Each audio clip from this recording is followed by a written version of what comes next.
Well, joining us here now, Ben Shapiro, editor-in-chief of the conservative news website, The Daily Wire, and host of The Ben Shapiro Show. Thanks for coming in. And thanks for having me. Okay, so how much damage did this Republican president just do to the Republican Party by throwing his support behind this Republican Senate candidate who, among other things, is an accused child molester? Well, I mean, I don't think it's helping the image of the Republican Party among undecided voters, among the young, among people who are looking at which party is going to look for some sort of moral standard here, obviously. Do I think that Trump saying this has made a large difference in how people perceive the Republican Party? No, because we already were having the Roy Moore debate before Trump weighed in, and we had this debate partially about Trump during the 2016 election. So it seems to me that in terms of additional damage that he's doing, I'm not sure he's doing tremendous additional damage, but he's continuing to double down on the damage that's already been done. Okay, listen to this. This is how Donald Trump rationalized his support for Roy Moore. He totally denies it. He says it didn't happen. And, you know, you have to listen to him also. He actually said that like about 10 times, that, you know, Roy Moore denies this. Is this all just because Donald Trump is desperate for a political win? He wants to get his tax cuts through, and so he needs that Republican seat in the Senate? Because it seems like there's more here than, I really don't just think Roy that Moore. I really don't think it's that much about the tax cuts per se. I don't even think it's about a Supreme Court seat per se, if that were to come up. I think that there's this binary model that Trump has relied on politically, which is you got to vote for Republicans because Democrats are worse, and it doesn't matter what the Republicans have done. That's part of it. For Trump, the most obvious sort of political out here is to quietly back Moore, or to at least say as little as possible here. I think there also is the possibility that if he were to go after Moore really hard here about these allegations, that the next can of worm that's opened is we go back to all the allegations that were made about Trump personally in 2016. And with that, I just want to, you know, does Donald Trump sort of identify in a way with Roy Moore? You know, Roy Moore is the outsider. He's, you know, he's been accused of all these allegations of sexual harassment. Donald Trump was accused of sexual harassment. Moore denies it. Donald Trump denies it. You know, Mitch McConnell does not like Roy Moore. Mitch McConnell does not like Donald Trump. You know, he does not see himself in Mitch McConnell. He kind of sees himself more in Roy Moore. You know, I don't want to get into you know, psychoanalyzing the President of the United States. It seems like a dangerous business. But a lot of people are doing it. Yeah, for sure. I do think booming that business. Yeah, I do think that you know, the President tends to side with whomever he feels there's a wave of media attention against. That seems to be his sort of his gut reaction, at least people who he is politically aligned with.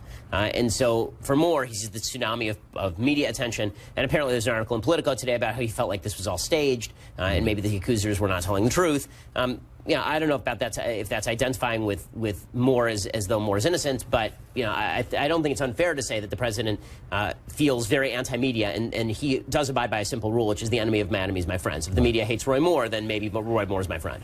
How difficult will it now be for Republican lawmakers in Washington essentially to force Moore out of this campaign, to say some kind of write-in campaign, or even refuse to seat him? He's not leaving. I mean, this is it. The only person who may have been able to come down with both feet and try to push Moore out of the race was the president, right? But he might have been able to say, listen, everybody in Alabama, this is a disaster. He's running, at the very least from a political standpoint, he's now running neck and neck with Doug Jones. He may be running behind Doug Jones in a state that goes 66-33 Republican on a typical election.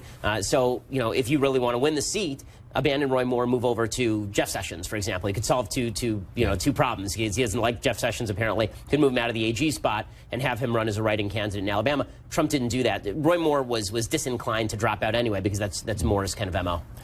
Last question. It's kind of related. It's about a piece you wrote on Tuesday in the National Review. It's about preventing sexual harassment. Here's part of it. Conservatives have long proclaimed that men, left unchecked, will act like pigs with regard to women.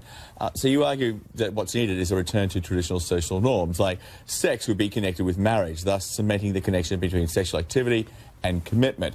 Carefully cultivated rules of conduct between men and women, including in many religions prescribed physical contact, expectation that men would protect women in chivalrous fashion. It sounds like you're saying let's go back to the good old days. They were all so much better. No, well, it's not really that. It's that there were certain... The basis for a lot of conservative thought is that human beings are inherently flawed, that we are sinful people who are capable of doing bad things.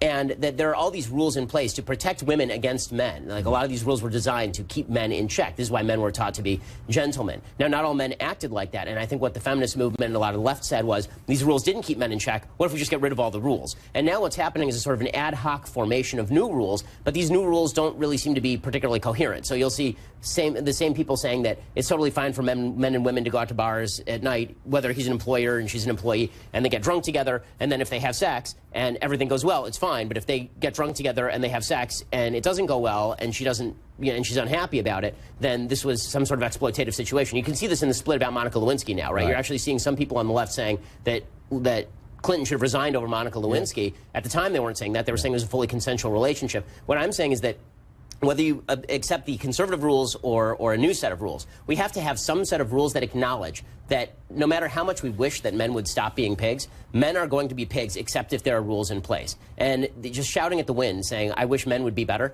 I wish men would be better too. And that's why, I intend on teaching my son standards of behavior and teaching him to be a gentleman. It's what my father taught me. But I think that living in a standardless world and then just magically expecting human nature to change, I think, is a recipe for disaster. You're not going as far as Mike Pence, the vice president who would not eat alone with a woman who's not his wife? I mean, I don't think there's anything wrong with Mike Pence's rule for Mike Pence. I think that the idea that this, by the way, this has been a long-standing religious tradition in Orthodox Judaism, is that men and women are not supposed to be alone in rooms with members of the opposite sex who are not their spouses. But you're not saying that 20, 30 years ago that there was no sexual harassment, of course that not. Women weren't being bothered. I mean, at least now there seems to be, it is safe for women to come out and say, I was sexually harassed by that guy. And that's great. And I wish that had happened, 20 or 30 years ago. I wish that had happened 40 years. In fact, I think that some of what drove the feminist movement was exactly that, right? Was a rebellion against the mad men culture, this idea that there was this repressive hierarchy that was treating women as sex objects. But the problem is, are women not treated as sex objects now?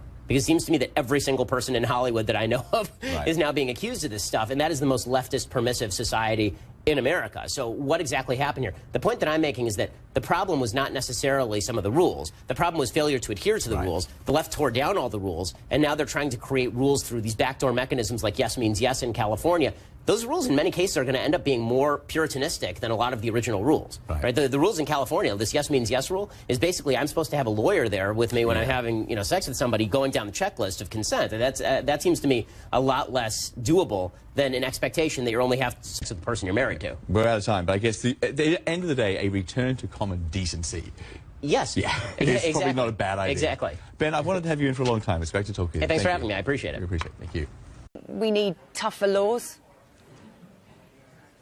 No, and I absolutely, I push back on this term victim. I don't see myself as a victim at all. Look, Twitter's there for people that want to use it. If you don't like it, get off Twitter. It is only vanity that makes people read the damn thing until their eyes fall out of their head. And Sonia and others going running to the police, I have simply no time for it whatsoever. The police currently don't have time nor the manpower to visit people that have their garages broken into or their cars broken into. I really don't think the boys in blue need to be worrying about a couple of boys who still live at home with their mums, who floss their teeth with their toenails, writing a few nasty things. For me, I'm pretty much man enough to get over that myself. Katie, I'm not worried at all. As usual, the thing is, Katie, the reason you would get trolled is because you are a media... You're a media troll, though, Katie. That's why you'd get trolled. Now, one of the reasons that I got trolled was because I stood up against paedophilia. And when people tweet you and say, I know where you live and I'm going to come and murder you, that's a big difference to somebody saying, Katie Hopkins, you're a pain, we don't like you, you've got a big nose, or whatever they say to you. There's a big difference between that. Sonia, yes? Let me read you one of the tweets I had this morning. Go on. 1 second. I'm going to read you something I had this morning. I'm going to come to your house, tie you down, and murder your children while you're watching. Disgusting, now, I had that this Katie. morning, Sonia, so do not dismiss the tweets I get and assume you know better. You don't know better, but I am man enough to deal with this stuff, and I enjoy the fact Twitter is there. Nonsense. Yes, it's blunt, but if you want polite, you go deal and dress with people, in a dress and go to a tea party. Katie, you deal with people You keep who saying, I Katie, do, I'm listening. who are on the verge Sonia, of please don't keep suicide. saying my name Katie, 3 times. talking over me doesn't solve the problem. We have a real issue here, and we are in danger because of media loudmouths like you of not dealing with it appropriately. And what we need to do is we need to define what trolling is, okay? And trolling is not freedom of speech. Just because somebody says, for example, I don't agree with that official story, that's not trolling. So the media already do not understand what trolling is, okay? But it doesn't help when somebody like you in a position that you're in says it's okay for somebody to send you that kind of tweet. That is totally unacceptable. Yeah, it's okay. Sonia, it's okay.